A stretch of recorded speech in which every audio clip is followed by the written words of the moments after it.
Welcome. It's indisputable. I'm your host, Rashad Richey. Good to be with you. We have a lot to talk about today. Joining me today, your contributor will be Dr. Rashad Richey. Me and me again. All right. Top story of the day. Hell of a thing. A Texas cop shoots a man through the door of his home. He lives in an apartment complex, basically, and says somebody was trying to break in. The facility released a statement saying, no, this was his neighbor. His neighbor may have been confused, but was not trying to break in. Let's go to it. My name is Yasser Bashir, Assistant Chief of the Houston Police Department. With me, I have Commander Reed, and she is the commander of our downtown division. At the moment, we are in the 500 block of Crawford in downtown Houston, involving an officer-involved shooting. The officer was not an HPD, but he was a DPS trooper. Currently, this is the facts I have gathered so far, is that trooper believed that a suspect was trying to break into his apartment. He discharged his weapon one time and struck the suspect on the right shoulder. We were able to locate that suspect, provide medical attention, and he was transported to the local hospital where he's expected to survive. So that's the initial, the facts I have gathered. So here's what I'm going to provide you more details of what happened. Approximately after midnight, HPD, we received a shooting in progress call in the 500 block of Crawford, the building right behind us. When our officer arrived, they talked to the trooper, and they learned that someone was trying to break into his apartment. The trooper was off duty at that time, and he discharged his weapon one time toward the suspect. The suspect was struck, and he left the apartment.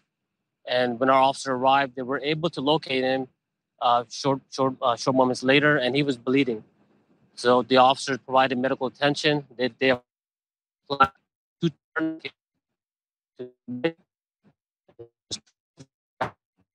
and he will be questioned later on about this incident. The suspect, he does live in the same building as the trooper. We don't know why he went to the apartment, but the initial assessment, the trooper believed that he was trying to break in. The suspect is a black male in his 30s. And right now, we also have Texas Rangers at the scene, and they will be conducting a parallel investigation. And our HPD SI unit will be the primary investigative unit for this shooting. Our crime scenes are out here as well, and they'll be processing the scene. So at the moment, that's the facts I've gathered so far. First of all, Assistant Chief, those are not facts, sir. They are questions, not facts. You're representing them as such. There's more. Here it is. Do you have any questions? What floor did this take place on? It took place on the 5th floor. Did the suspect actually make entry into the trooper's apartment or forced entry? No. At this moment, we're looking into that to see if there's any forced entry or not. So did the trooper engage the person directly in front of them or through a door? Or do we have any details on the nature of how that transpired? The suspect, we believe, is trying to get into the apartment, and the trooper did give several commands to him to get away, and he believed that he was going to make entry. So that's something we are looking into further. So does that mean he shot him through the door? Yes. Is the trooper okay? The trooper is fine, but like I said, that's something we are looking into more. Why he believed that? Yes, the trooper does live on the premises. Was anyone else in the apartment, in the trooper's apartment? No, there was nobody else. As I mentioned earlier, we're still in the early stages. We're going to get more details of what took place. Did any stray bullets enter nearby apartments? No. We looked at that. We didn't see any evidence of that. Any other questions? Chief, thank you. Is there any reason to believe that maybe this person was disoriented, maybe, or something, confused or something like that, maybe? That's going to be part of the investigation. We are going to look into that. Like I said, we are still in the early stages. Horrible. Let me first highlight a few dynamics that must be discussed. They literally provided a narrative in defense of the shooter. Reporters had to probe. You heard the shock in the voice of one reporter when he said he shot him through the door? Yes, he shot him through the door, which means what? There is no established imminent threat. That could have been a 10-year-old kid. That could have been an elderly person who simply made a mistake. Could have been a disoriented neighbor. It didn't matter. The officer shot through the door. Now, if you or I would have done something like that, we would have been arrested at least for gross negligence. We would have been arrested for being, inappropriate in our action. It reminds me of this case, okay? I want to remind everybody that the incident in a way resembles the Botham case, where Officer Amber Geiger, shot and killed an innocent black man after entering the wrong apartment thinking it was hers. Now, Geigen thought the black male was an intruder and he was simply eating ice cream on his couch when he was killed. He was not an intruder, not an intentional intruder. I want to remind everyone of a few elements connected to the statutory language of Texas law. In order to commit burglary, you have to qualify a few elements. Number one, it has to be at nighttime. Check. Number two, the structure has to be closed. Check. Number three, there must be forced entry. No check. And number four, you must be attempting to go in to commit a felony or a crime. No check there either, at least not on record, not part of the narrative. State officials and Houston police are now investigating an incident where an off-duty Texas state trooper shot his neighbor after allegedly mistaking him for a home intruder. Houston police said the shooting happened shortly after midnight on Monday after a high-rise apartment building in the downtown area. The trooper told police that he was inside his own apartment when he heard someone at his front door trying to break in. Now, breaking in is a legal term of art. Were they trying to open the door or break in? Those are two very different things as the law relates. If the person was trying to open the door, this is possibly a good faith mistake. If he was trying to break in, that means he was attempting to commit a serious felony. So the trooper decided to fire his gun through the door.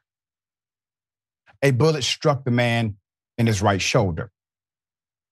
First responders found him on a different floor, took him to the hospital. Police said he is expected to survive the wound. In a briefing, police called the man who was shot a suspect and described him as a black man in his 30s. But the building's ownership released a statement clarifying that the burglary suspect in question was actually a resident who lives in the building on a different floor. The company believes it was strictly a case of mistaken identity. I would describe why this is possibly true. Police have not identified the shooting victim or the trooper. Details also have not been released on how the victim tried to break in. No details on how he tried to break in to the apartment, but police said there's no evidence that he tried to burglarize nearby apartments. There's also no word on any or if any charges will be filed. We don't know why he was at that apartment, but the initial assessment is that trooper believed he was trying to break in. That's what the assistant police chief said, okay? So if he's trying to break in, right? Did he have a crowbar? Did he have a hammer? Did he have a brick? Did he try to kick the door? Was he just turning the doorknob and that's it? You all are considering that an attempted burglary? You know the rules here, officers. You know the elements required statutorily. They don't fit. There's more. The suspect, quote, the suspect, we believe, was trying to get into the apartment. And the trooper did give several commands. How do you know he gave several commands? Do we have the video? Oh, he told you he did. Okay, okay. He gave several commands according to them to get away, and we believe he still tried to make entry. Why do you believe that? Is that what the man who is shot and still alive said to you? Of course not. Why are you taking the narrative of the person who pulled the trigger rather than the narrative of the individual who got shot, who lives in the apartment, who the apartment complex obviously has some relationship with, to where they believed he would never do anything like this, so they released a statement contrary to yours? There's more. Local news outlet ABC 13 spoke with one of the residents who requested anonymity and said that the hallways on each floor look so similar that it's easy for residents to mix up which floor is their own at times. I think the apartment ownership knew this as well. That's why they released the statement so quickly. I tried to use my key on the unit that's one floor above the neighbor's head. In other words, the neighbor is saying, I've made the same mistake here. It's pretty easy to do here because every floor, every hallway looks pretty much the same, the resident said. It still doesn't make me feel great that potentially in the case of myself going to the wrong floor, using my key in the wrong apartment, I just don't want that happening to me. The Houston Police Department and the Texas Rangers are still investigating the incident. When the reporter posed the question about, could this be a situation where an individual may have been bewildered? Is that possible? We're looking into that. Looking into it. Why was that not part of your narrative, your commentary? Why are you not waiting until all of the evidence is in before making conclusive statements like, the officer gave commands. He told the man to leave. The man did not leave. And after the man tried to gain entry after that, he decided to shoot. See, that's what the officer told you. We're going to follow this story. Obviously, there will be developments. I want to hear from the man who got shot.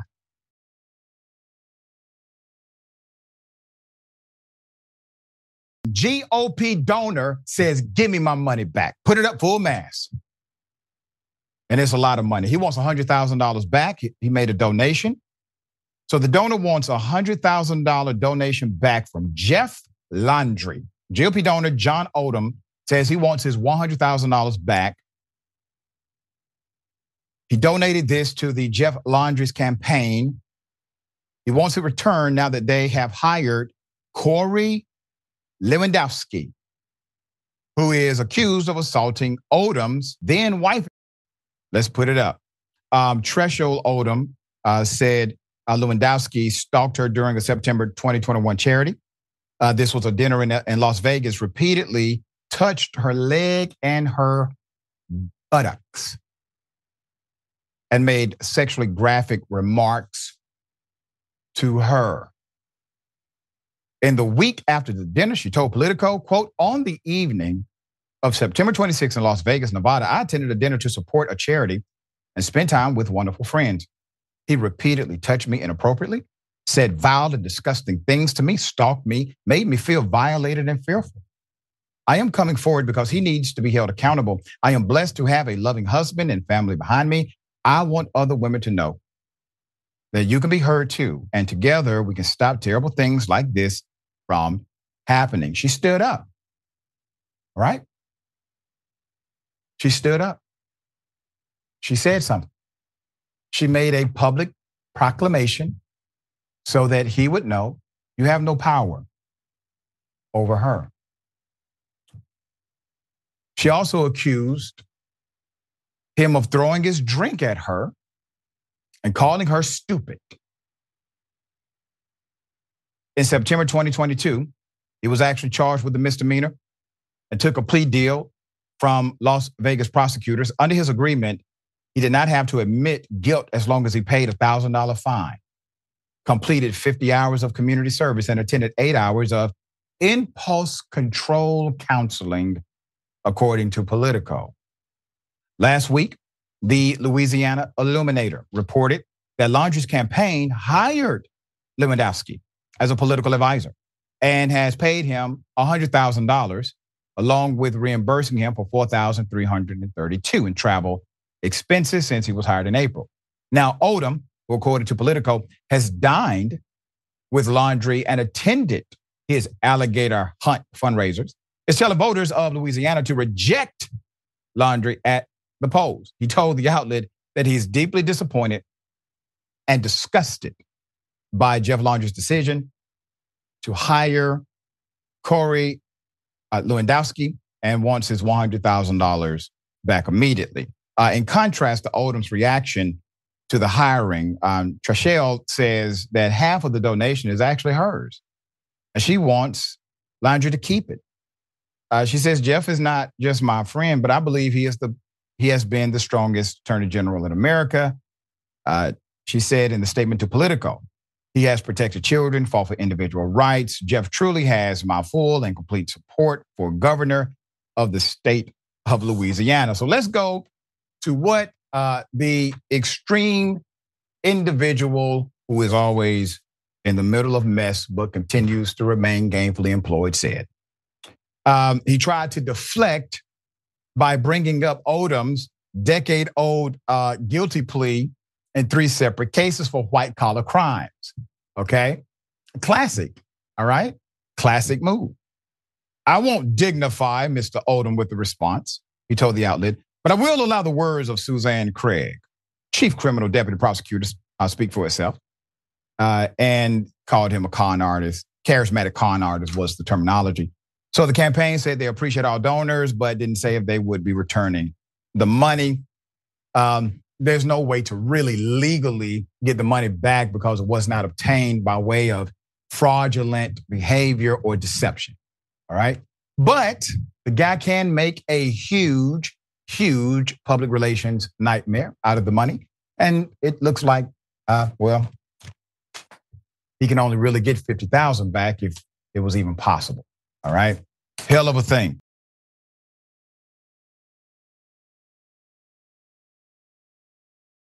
New York cops, they shot a mentally ill man, and they could be cleared. Let's put it up for a mass. 2 New York police officers who shot and killed Kowalski Trawick, a mentally ill man who was wielding a knife inside of his Bronx apartment, could be released or cleared, of misconduct charges due to the fact that the Civilian Complaint Review Board, what did they do? They simply missed a deadline. They missed a deadline to file charges by more than 5 months. Seems quite convenient, right? There's more. The incident began when Thompson and Davis responded to 911 calls alleging that Mr. Kowalski, a 32-year-old personal trainer and an individual aspiring to be a dancer, was harassing other tenants and workers at the building, which was a housing facility for people struggling with mental health. They knew they were going to a facility where individuals have mental health diagnosis. Body camera footage captured the shooting, which showed Trawick refusing orders to drop the knife. Thompson tased him, despite Davis urging him not to.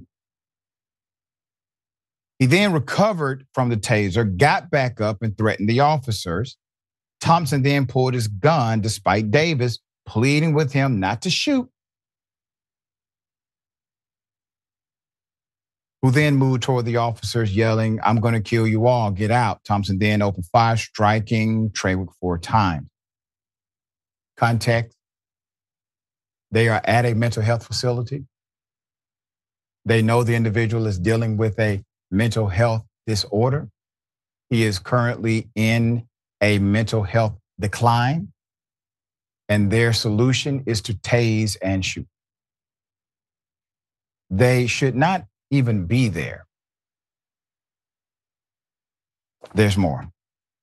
Thompson was accused of unnecessary use of force, and both cops were accused of not trying to help after the man was shot. At one point, Davis testified Thompson made a mistake by shooting Trawick, but after a break, he changed his tune, saying the shooting was justified. All right, put up the DA. Okay. So remember, no one has said these guys are innocent. No one has said they used appropriate force. The reason why we're here today is because the Citizens Review Board missed a filing date. Okay. The Bronx DA, Darcel Clark, investigated the incident and ruled no crime had been committed. The CCRB substantiated misconduct charges against the officers and prosecuted them this year at One Police Plaza Trail. Now, keep her picture up. The irony of this is the fact that you have an elected prosecutor who literally is at odds with the review board, who does this for a living, meaning review the actions, activities, and conduct of police officers. They are also well aware of the rules of engagement per policy, protocol, and statute. And that was her decision. Put him up full mass. The NYPD Deputy Commissioner of Trials, Rosemary Maldonado, made a draft recommendation that the officers be cleared, not because they are innocent, but because the Citizens Review Board, the CCRB, failed to make its case in the time frame allotted. She has given the CCRB and lawyers for the officers until the middle of next week to react to her recommendation before it's sent to NYPD Commissioner Edward Caban, who will decide the fate of the officers, Brandon Thompson and Herbert Davis. Why is this so difficult? None of this is complex. None of this is complex, okay? You got two cops that go to a mental health facility, they end up killing somebody, they end up shooting someone who has a mental health crisis. And according to multiple individuals who witnessed this, there was no need to. The individual could have been subdued. There could have been other methodologies employed. And they also put other people in danger of firing the weapon. I think the reason why the Citizen Review Board did not file anything timely is because something got to somebody. Because literally on the record, they clearly show there's significant misconduct here. They went through the process of making sure it was adjudicated at their level and it was adverse to the shooting officer. But the paperwork somehow mysteriously just stops moving. Somebody was paying attention to that, and that person who was paying attention says, aha, well, listen, we would love to do that. We would love to, move forward, but my hands are tied. There's a rule here that the board violated, and because of that, I'm going to have to recommend all charges be dropped here. It's a damn shame. We'll bring the update. We'll see what the powers that be, what they do inside of the department. They do not have to do what the recommendation is. They can continue to move forward, discipline these individuals, and hopefully get them the justice they deserve. You still have a state attorney general who has jurisdiction here. All right, we got more on the other side. It's indisputable, stick and stay.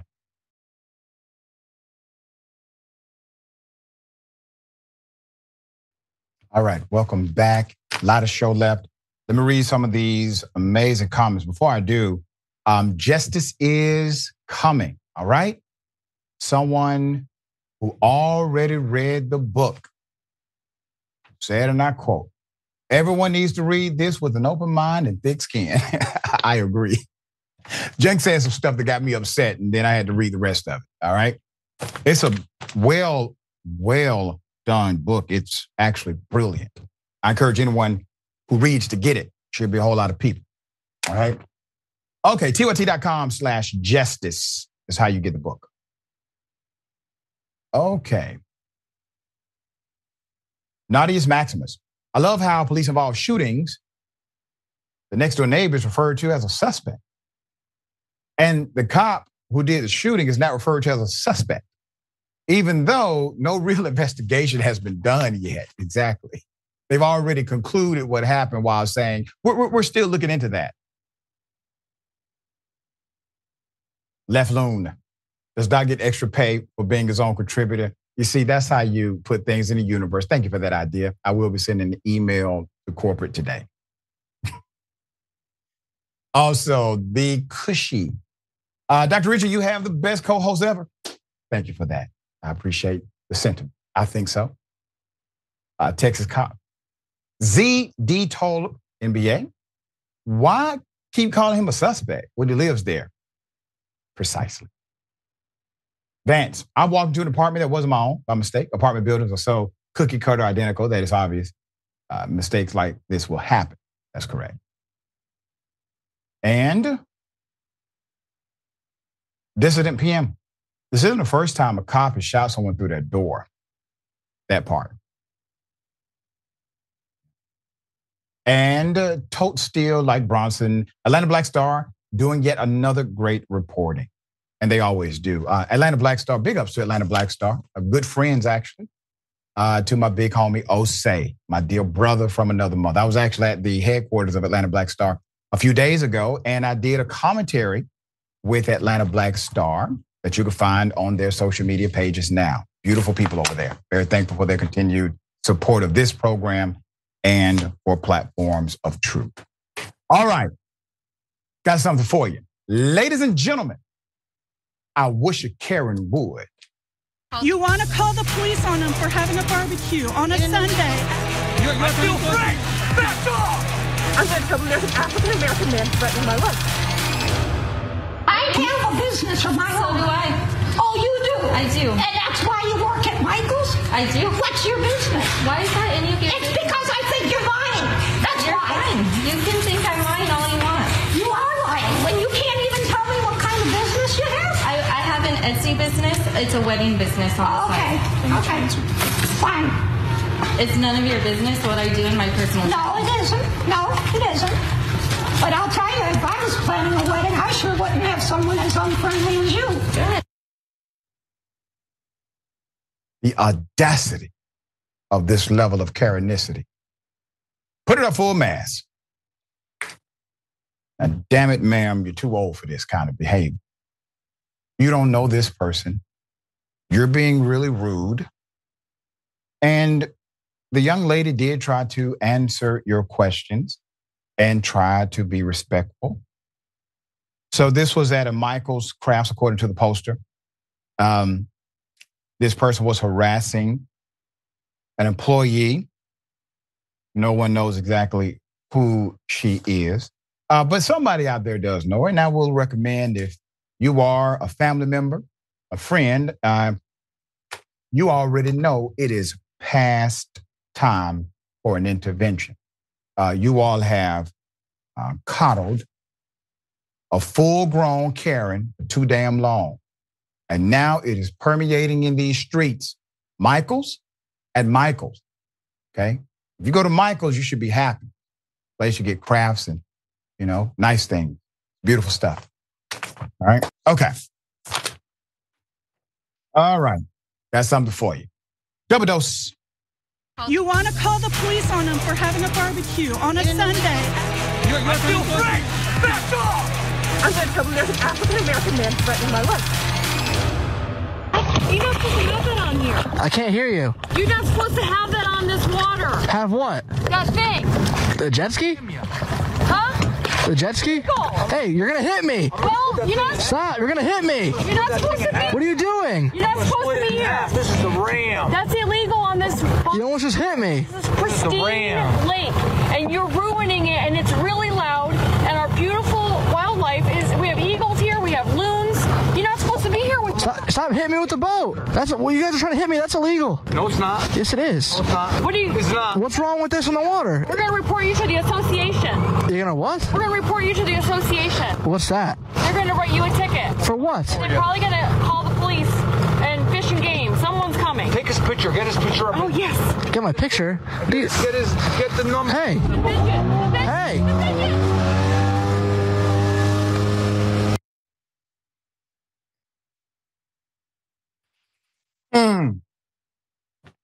There were a few things about this encounter that struck me.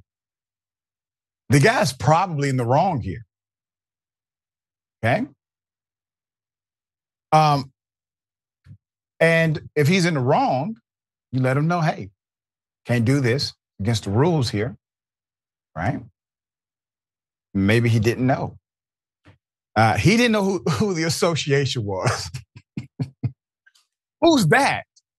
Sir, that's Karen. That's a committee of Karens who will write you a ticket like you have never seen. And then fishing and wildlife will get involved and the police. Naturally, you don't try to hit someone with your vehicle on water. That's a very dangerous thing, even if you attempted to warn somebody of what the rules are. So, that's a foul of my book. All right, we got more on the other side. It's indisputable. Stick and stay.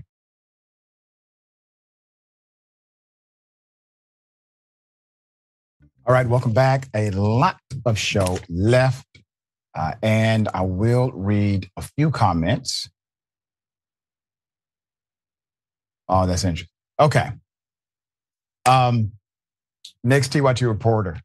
That unfriendliness is a response to your behavior, Karen. Maybe if you were more friendly, people would be friendly to you. That's right. That's how it works. I am shocked. Kind of crazy how much drama happens at Michael stores. It is. It is. Right? Arts and crafts. Nadia's Maximus says, Karen thought she had the right to commit battery with a boat. LOL, you can't make this stuff up. I mean, literally, they were like, yeah, we can. No, you can't. You can't crash into somebody intentionally. No, you can't do that. Robin's egg. Even Michael's isn't safe from OG Karen. Nope. Not at all. The Jack give to one indisputable with Dr. Rashad Richey membership. We appreciate that. Thank you. Texas cop shoots neighbor. I think this is it Scoey Tolo, I believe, 56. Time to decorate each floor with brightly colored numbers. Yeah. Winston, yeah, that's what I was thinking too, actually. Winston, 121-880. I expect this kind of behavior at Hobby Lobby, not at Michael's. Agreed. Same thought went through my mind. All right. This is a hell of a story. NFL star Chandler Jones says that he was basically illegally injected with something foreign. He doesn't know what it is. He was thrown into a mental health facility against his will. He had no issues of mental defect, and he still has questions. Put up the picture full mask.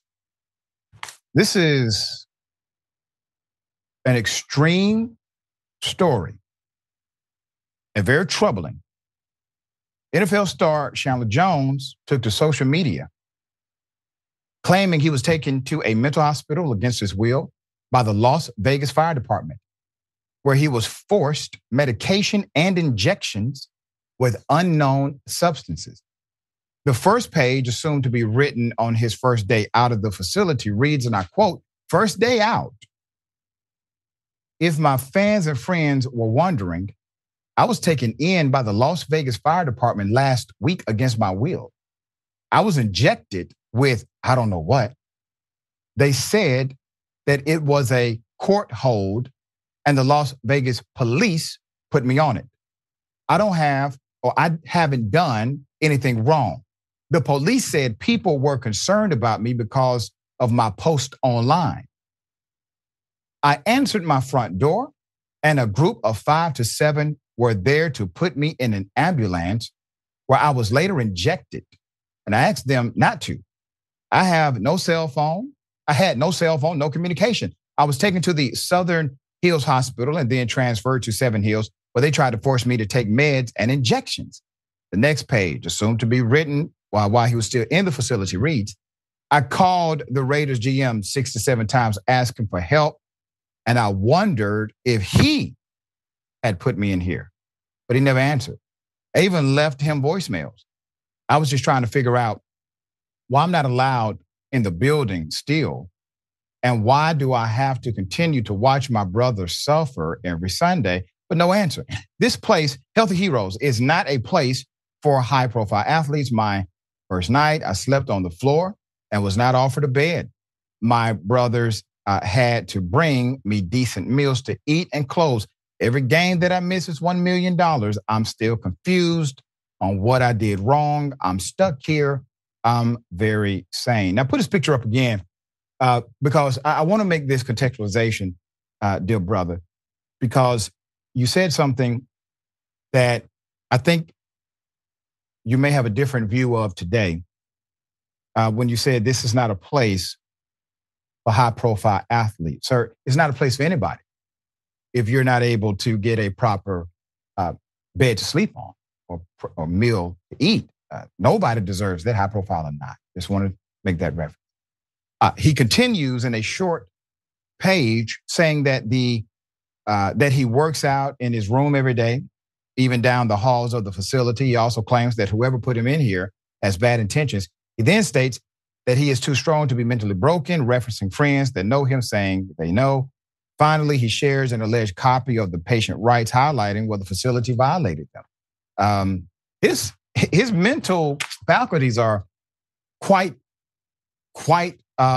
advanced if you're saying he's in some kind of mental decline, because he's able to be very analytical and very, critical in his thinking. And he can also do contrast narratives quite well, put it up full mass. This is interesting. 3 notable sections from the alleged hospital document read, you have the right to refuse treatment and medication. But according to him, they forced it. You have the right to be treated in the least restrictive environment. And you have the right to be treated, you have the right to the least restrictive environment, and you have the right to be treated in the least restrictive environment. So let me give you a backstory on Jones' volatile relationship with the Raiders, the owners and coaches. Jones was placed on the non-football illness list last week, ruling him out of playing indefinitely, okay? Raiders head coach Josh McDaniel said Jones' situation was a personal situation and a private matter.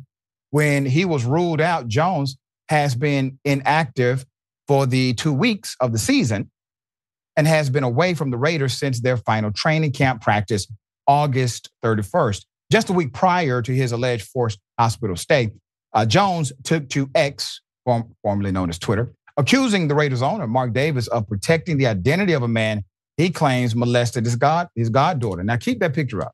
I want you to keep it up. Just a week prior to his alleged forced hospital stay in a mental health facility where he was injected by medication, according to him, against his will. 2 weeks prior to any of that happening, Mr. Jones took to social media accusing the Raiders owner, Mark Davis, of protecting the identity of a man he claims molested his goddaughter. Before he was allegedly put into a mental hospital against his will, Jones sent what's being called a bizarre X post last week about Raiders owner Mark Davis. According to the Bleacher Report, quote, I wish Mark Davis told people why I really can't play. Jones allegedly wrote in the now deleted post. Jones continued his claims writing, Mark Davis didn't know I didn't have any kids. And I was fostering a very important man's kid. I won't say his name, but once I found out that was done to this little girl, I wasn't allowed back in the building, he says. The defensive end allegedly let loose in a string of allegations on Instagram saying he was no longer allowed into the franchise headquarters, that he no longer wanted to be part of the team, and that he had issues with McDaniels and Ziegler. You know, he may have issues with the man he said he has issues. You know, that's possible. He may not have a mental health disorder. He may be in his complete right mind, which is what created the disorder, allegedly. I believe that there's more to this story. I believe that Mr. Jones has more to say. And I will say this for anyone who can tag the brother on social media, if you know him directly. If he has more to say, Indisputable is willing to hear it, okay? And I want to take this moment seriously. Now, naturally, we will reach out to whoever is accused of such an extreme act. But at the end of this, there's a possible victim here if what Mr. Jones is saying is true. That's the part not being reported. If what he said is accurate, what he's saying is true, there's a victim here. All right? All right. We got more on the other side. It's indisputable. Stick and stay.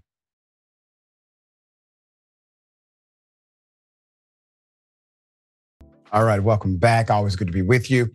Let's go to some of these comments. Mo Fury says, the jet ski bandit is probably in the wrong, but nobody deputized these two in their bathtub boat. I wasn't going to say anything about the boat, but yeah. In their bathtub boat to go around ramming people. I feel most sorry for their dog. It looks both annoyed and scared. Annoyed because mom and dad are yelling again, and scared because it's on a boat that seems about as seaworthy as a storm door. That was good. All right, that was fun.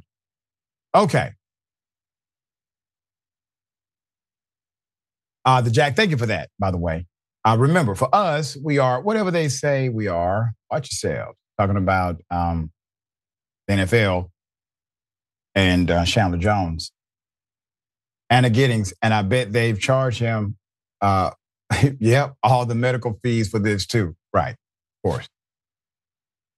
And thank you for that. So Dissident PM says, just remember, fam, if you ever find yourself at a crisis point and are in need of help, call or text 988 to get in touch with the National Suicide Prevention Hotline. And now it's a crisis hotline for any crisis, all right? So thank you for that reminder. And Frothel 76, speaking of Hobby Lobby, does not have any Halloween decorations, like refusing to carry them. Makes the holiday go away, LLL. They're so silly. Okay. So we have more information. It's an update. A cop literally tried to turn off his body camera before brutally attacking a child. Okay? Put up the picture full mass here. I want to show you the damage that was done. Right? Delaware State Trooper tried to turn off the body camera before a brutal assault on the teen. Prosecutors, according to prosecutors, screenshots are the only thing we can show because of the violence. Officials say Walters was on duty when the incident occurred, but turned off his body camera during the assault, but the device still captured the video, but no audio, all right? The Delaware Department of Justice and Delaware State Police announced felony charges against the 29-year-old Dempsey Art Walters. He remains suspended without pay or benefits, though he has not been terminated. Walters was off duty and on his way home when a 17-year-old kid near the entrance of his Ellesmere neighborhood on August 17th, according to the indictment. Believing the child was up to wrongdoing, Officer Walters confronted him, causing a verbal altercation. Court documents say Walters called the police, who picked up the teen and took him to his home. in the nearby development of Lancaster Village.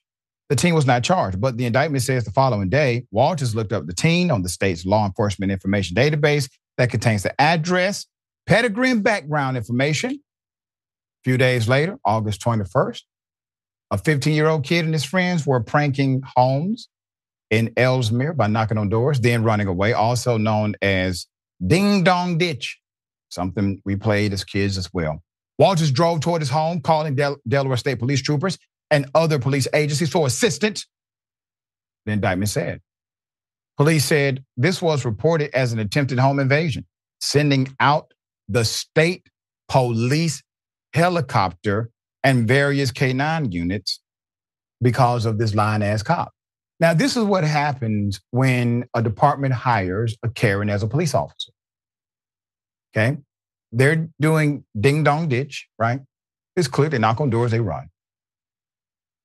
Irritating. Okay? Could be funny. But you call it in attempted home invasion. I'm sending in everybody. So you got multiple agencies responding. You have a damn helicopter in the sky because of you embellishing. Now, I know you embellish on all of your police reports, I'm sure. For some reason, that's perfectly acceptable in your culture of policing. But you made a cardinal mistake when you decided to lie to the police. All right, there's more. Let's put it up. Walters and a Newport police officer went to the home of the 17-year-old boy and at gunpoint removed them from the house. The 17-year-old and his friend had not been involved in the ding-dong ditch prank.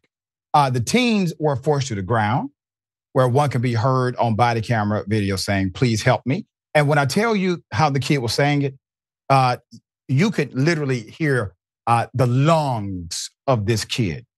He was calling for his mother. He was terrified, all right? The video shows Walters walking up to the child who was handcuffed and sitting in a police car and striking him in the face.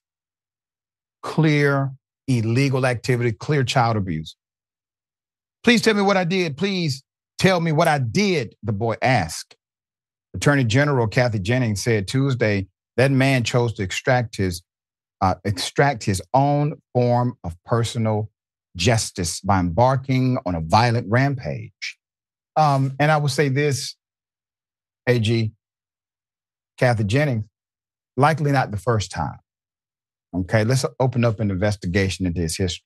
With the 15-year-old's hands cuffed behind him, another trooper took the child to a state police SUV and was placing him in the rear passenger seat. That's when the indictment says Walters turned off his body cam, walked to the police vehicle, and struck the child twice in the face, causing an orbital fracture. They're beating up handcuffed children. These cowards are so damn scared that they got to hit handcuffed babies inside of police cars to feel like men. Feckless cowards. Dempsey R. Walters, 29, has been charged with second-degree assault, a felony, deprivation of civil rights, a felony, 2 counts of third-degree assault, misdemeanors, and 2 counts of official misconduct, as well as other misdemeanors. There have been no photos published of the trooper. We're still trying to get that information so that we can bring it to you ASAP. Everyone deserves to know who this criminal is. And if this person has been a criminal to somebody else, who else has he victimized? But he couldn't do this by himself. You want to arrest one cop? What about the others who are involved? What is it called, Madam Prosecutor? Aiding and abetting. That's what it's called. If the rules apply to civilians, they should damn sure apply to cops. All right. We got more on the other side. It's indisputable. Stick and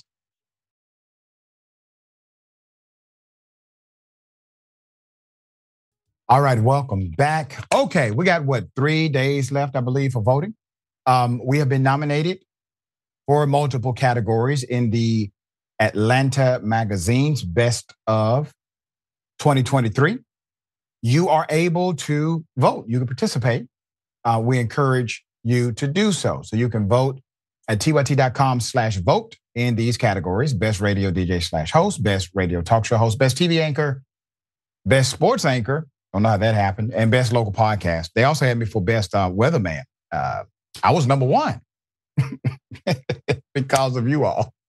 I don't want categories I'm not qualified for. All right. We did get a laugh out of it. All right. We got a lot of comments. We'll read as many as I can. Next, TYT reporter. So not only did this cop attack a kid, the kid was handcuffed. What is he going to fight next? An old lady with a walker. I'm sure he's done that.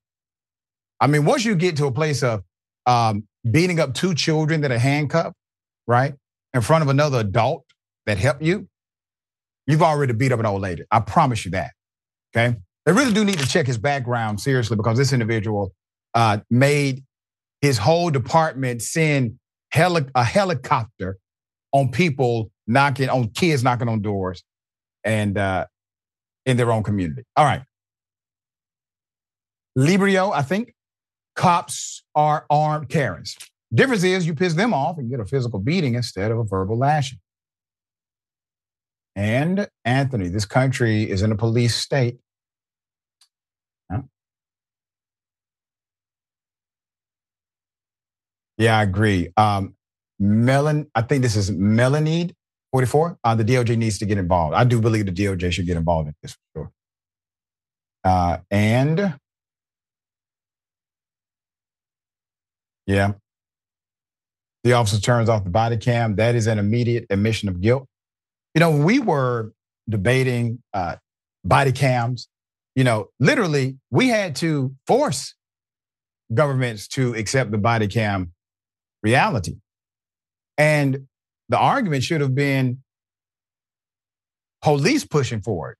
Because if you are a decent cop, that body camera protects you when you are wrongly accused. So if you're a good cop, you want the body camera, okay?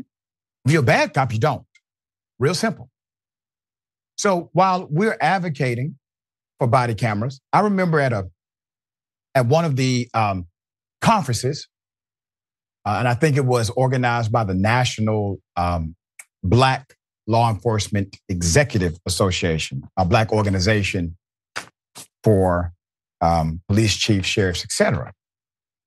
And they were kind of a little more progressive than some of their white colleagues in that arena.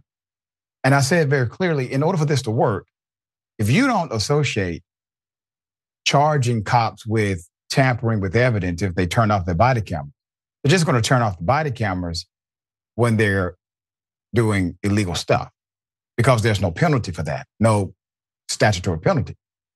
And obviously, at that time, all of the cops were against it, every single one of them. Why? That is tampering with evidence. If you turn off a video recorder at a building, right, at a facility, and you commit a crime, what do you think you're going to be charged with? Well, you're going to be charged with that too. But if you happen to turn off that government-issued camera that's on your body, no charge there. Doesn't make sense. You got to have the enforcement in order to affect the culture, all right? Okay. Hell of a thing. A woman catches her professor being racist in a rant against a student because student was late. Here it is. Late, right? Chichi, you were late, right? Sandra, you're doing good stuff, right? Joe, what about you? Huh? What about you? What about me? How? Yeah, what if bad criticism for you? What should I say? I'm trying to understand. It's not quite easy. Oh, come on, Joe. You're not telling me the truth. You're distracted. How do I know that? Because I joined the line. Yeah. Where are your parents from, if you don't mind me asking? Cameroon. Cameroon. Are there less poor people in the country? What do you say? Are there less poor people? Are you from the French or English part? French side. French side. Is that the better side? Yeah. And it's, are there lots of poor people there? They're everywhere. Would you give them $500? Why? Because you're throwing $500 away from the class if you don't pass it. Oh. So if you have to repeat the class, at least, you get your grade. But if you have to, give the people the money, you'll get blessings. They'll remember you. They'll build a whole statue for you. They'll have what? Hail, Jill. Wow.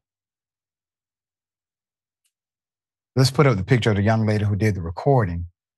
I'm seeking more information, but this woman, according to the post, she catches a college professor in the midst of his racist and inappropriate conversation. I would call it a rant against an African student, according to her, for being late for class. This is the reason the professor has decided to engage in this kind of conversation. After receiving an influx of comments asking if Allie had reported her professor to the authorities or to the school for the discriminatory remarks made about the international student in her class, she confirmed that once the class had ended, she actually sent the video to the dean and the Office of Student Affairs. I quote, "I promise I was not trying to be complicit in any way. And I understand that the bystander effect is a real thing. I do regret not saying anything in the moment, but I was just so shocked that a college professor had the audacity and was so comfortable saying what he was saying to this student. And just as I understand where you're coming from, I appreciate the fact, we appreciate the fact that you have done something that may actually affect real change. You recorded the professor, and this may be the catalyst required to ensure he does not violate another student like this again. And you have to remember, students are paying for education. As a professor, it pains me that you have to pay for education in the first place. And that's why I refuse to be a professor at a college that's unaffordable. I may lecture a day or two. I won't accept a full-time assignment. No matter what philosophy you follow, the students are the lifeblood of the institution. Without them, you have nothing. Professors are accountable to students. Students are paying for their education. All right. I would like more information. All right. So I'm putting that out there into the universe. I need more info so that we can update this story and provide proper context and possibly even get a response from the professor who has been caught in this insane and inappropriate rant. All right? Okay. We're going to go to a break. We got more on the other side.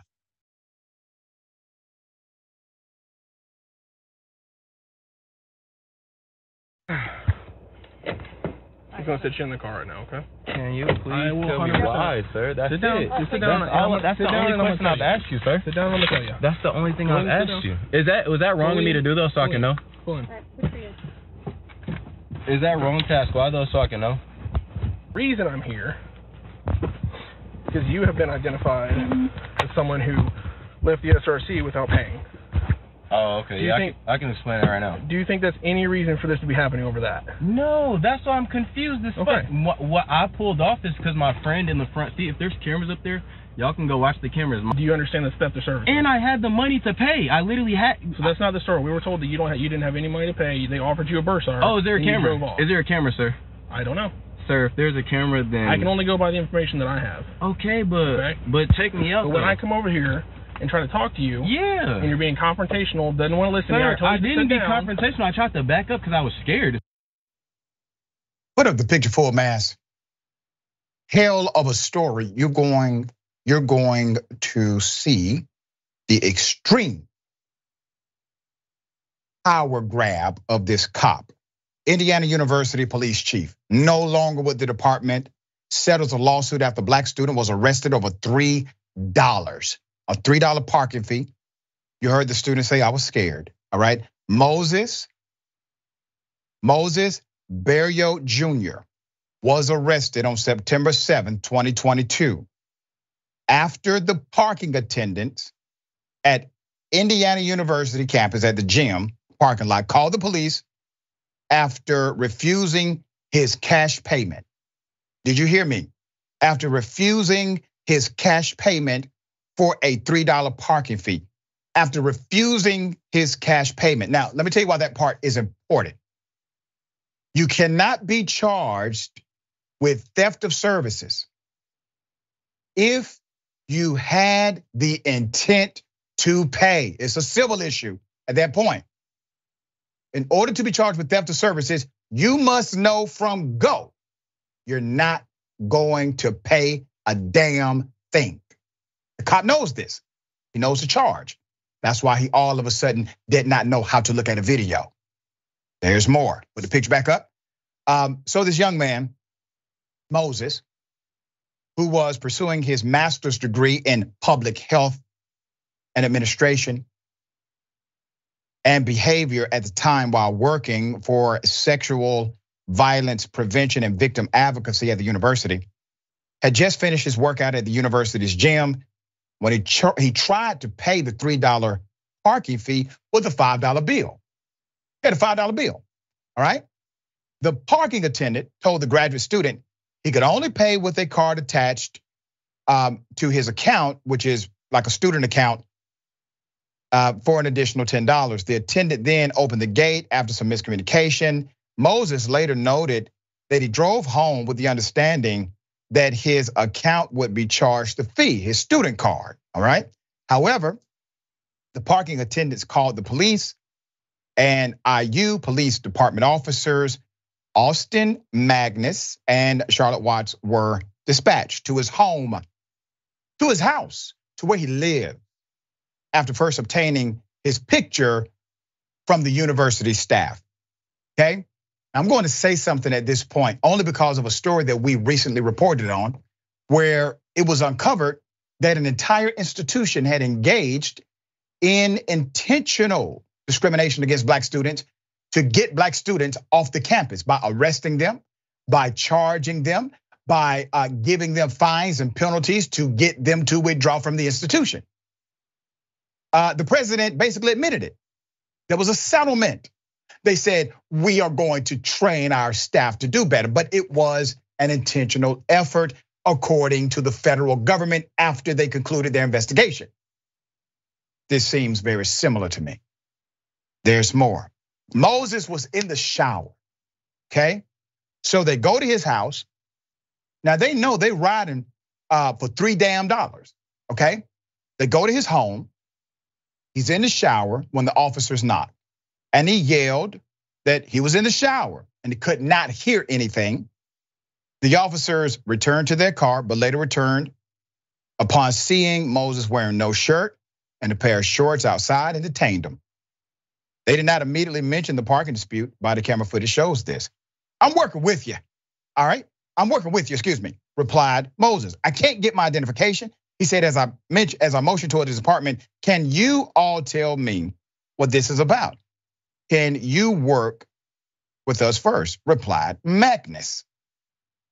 Now remember, he's not concluding that these cops done came all the way to his house for $3.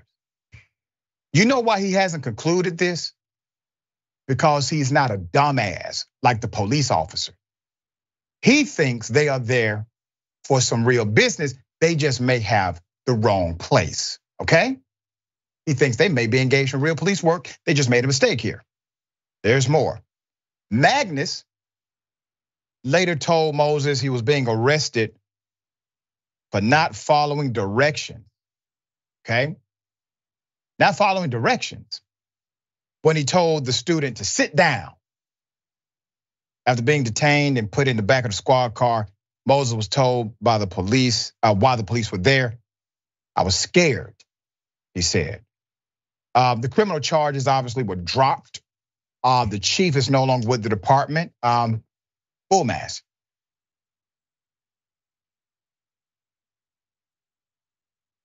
Jill Lees is no longer the police chief at Indiana University, Bloomington campus. Indiana University did not clarify why Lees is no longer in charge. The university simply said, Indiana University does not comment on personnel matters. Now keep a picture up. You know, there were a lot of cops involved in this, okay? Now I understand the buck stops with the chief. Naturally, this happened under the chief's leadership, likely with the chief's absolute approval. But all of these cops should be fired. Hell, I think someone could make a case it was completely illegal what happened here, not just unethical. All right, Ravana, hell of a story, $3. We know that at least one university is on record for doing this against Black students to get Black student enrollment to decrease. It seems very similar here. Absolutely, especially when you question why on earth the police were called in the first place. I cannot believe that the policy of the staff working at the parking garage for the gym facilities at this university, that it is the policy that they are instructed to call the police if there's a miscommunication. At that point, first of all, it's $3. Why would you be calling the police anyway? Second, you have his student account information. They were able to identify him to the police, give them his name, show them a picture of him from his student account. Why couldn't you just charge the student account, which is what he believed they had done anyway, which is what they seemingly told him they were going to do? How on earth does that escalate to calling the police unless you are trying to have Black students arrested? I think that is a completely rational conclusion to come to in this story. To arrest him for not complying with an order to sit down when you hadn't told him why you were there in the first place. And Dr. Richey, you're exactly right. You have to be a dumbass to think that the police are coming to get you over $3 damn as an issue which he thought was settled. He believed that he had paid it. And and I think that is important that you highlighted that he did not have a guilty state of mind. He didn't have the necessary intention to not pay for those services, to be arrested and to be charged with that crime. And of course, what we're seeing here every step of the way is a power trip on the police's behalf and racism on behalf of the institution. If he was a white student and there was a miscommunication, I promise they would not have called the police. I know they would not have called the police over $3. Right, and the irony of the fact that students are paying for all of their salaries. Right, as a college professor, I tell my students, don't let anybody here take away your experience, because without you, there is no institution. Okay, they are the lifeblood of all campuses.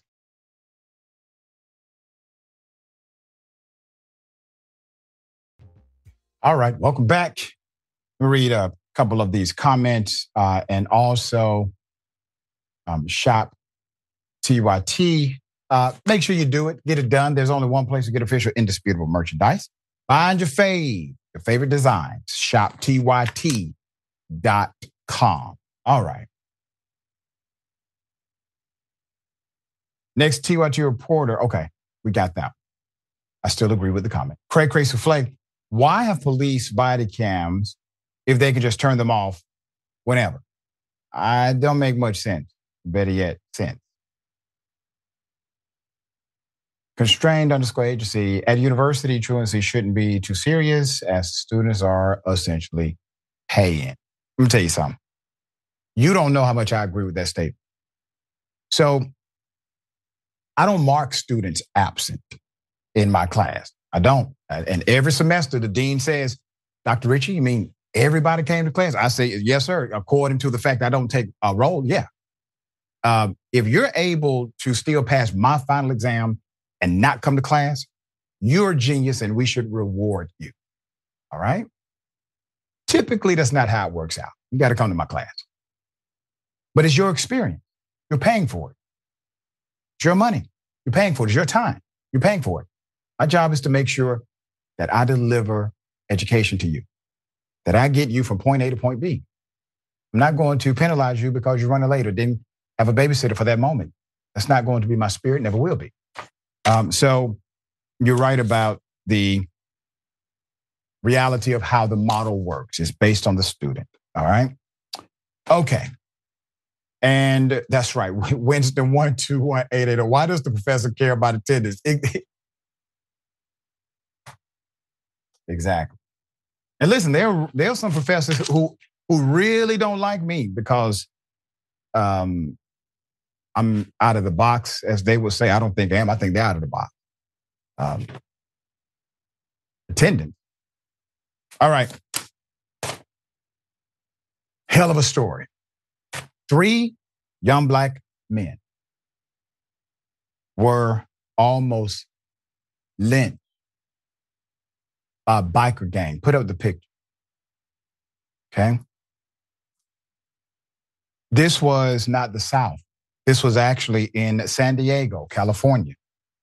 In a KKK-style attack, 17 outlaws from the biker gang, Hell's Angels, chased down and viciously attacked 3 black men back in June. Now, 3 months later, a grand jury has indicted the gang on criminal and hate charges. San Diego County DA Summer Stephan said on June 6th, 19-year-old, 20-year-old, and 21-year-old black men were on Newport Avenue when they were targeted. Allegedly, one of the men has spoken to a biker's girlfriend, and seemingly out of the blue, the 3 were being chased by Hell's Angels and their buddies. While running, they were called racial slurs and told, quote, they didn't belong in the neighborhood, the DA said. One of the men was kicked, punched on his body and the head until he was unconscious. The other was allegedly beaten by the gang's leader, Troy Shoulder, and stabbed in the chest, cracking his sternum. The 3rd young man managed to escape, and the 2 victims survived their injuries.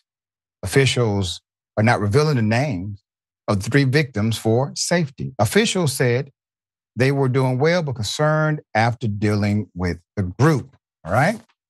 The gang's behavior comes as no surprise. As the DA stated, they have had a track record of violence, gun trafficking, touting Nazi symbols.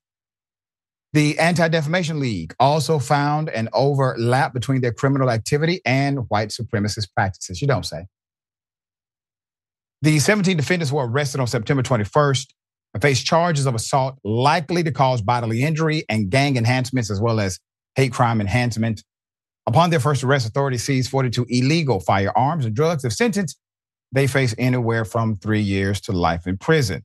Now, they have been committing criminal acts for a very long time, obviously, not the first time they've done this. And they felt empowered to do so. So there's a semblance of justice. I do want more information as to every single one who was involved. All right, so we're working on that. We will bring that information to you front and center. But this is the world we live in. A conversation, maybe some level of communication taking place between 2 human beings all of a sudden, because that person has black skin. We need to go and try to kill them, make an example out of them. It's insane, isn't it? All right. We'll bring the update as it comes.